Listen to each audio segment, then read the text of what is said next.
Panama to stroke a dear, Baba, there's no best. Chinja status. Isu ati this on my yo cross yo major bit. Bangari de Guajo and the Najari Barita, Ajawuya Vega was in a good day. Moto do Tungisa, Garamune Shoko, Canara Paritwa, Jove and the Dagu Famana Munzira. Then Nagusia Sasagunye, Papa never been given with Aguni Bungira window, Sakagu Famandeg in the minor, Jove and the Dagu Famana Munzira. Then Nagusia Sasagunye, Papa never been given with Aguni Bungira window, Sakagu Famandeg in the minor, waiting on the Mimunundi Rira, and Jove Amunundi Mirira, she is a Munundi Batira, at the Nertugunyangatira.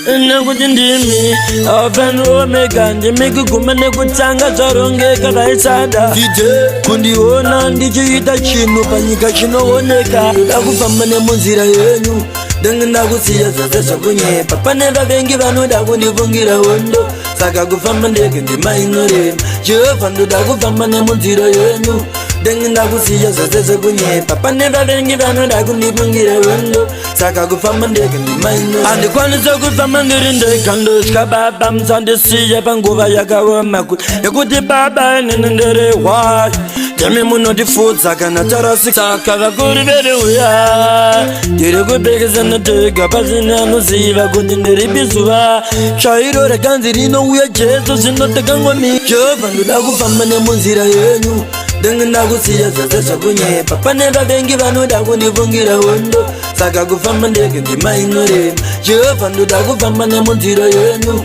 Dengi ndakusiya zazesha kunye Papa neva vengi vanoda kundivungira hondo Saka kufamba ndege ndimainore Wedenga ndimi munondirira Jehova munondimirira Chiyeta munondibatezira Ati neti kunyengetera Nakuti ndimi Afan Omega Ndimiki kumene kutsanga Zaronge karaisada kundiona ndichiita chino Panyika chinooneka Ndakufamba nemunzira yenyu Dengi ndakusiya zazesha kunye Papa neva vengi vanoda kundivungira hondo Saka kufamba ndege ndimainore Jehova ndoda kufamba nemunzira yenyu Dengi ndakusiya zazesha kunye Papa neva vengi vanoda kundivungira hondo Saka kufamba ndege ndimainore Andikwanisa kufamba ndirindeka ndoshka baba msandisiye panguva yakawamaku Yekuti baba ninendere wayo Demi muno difutsa kana tarasi Saka vakuri vere uya Diri kupekeza natega pasina nusiva kuti ndiribizuva Shairo rekanzi rino uya Jesu sinoteka ngomi Jehova ndoda kufamba nemunzira yenyu Dengi ndakusiya zazesha kunye Papa neva vengi vanoda kundivungira hondo Saka kufamba ndege ndimainore Jehova ndoda kufamba nemunzira yenyu Dengi ndakusiya zazesha kunye Papa neva vengi vanoda kundivungira hondo Saka kufamba ndege ndimainore Zim Daily Upload.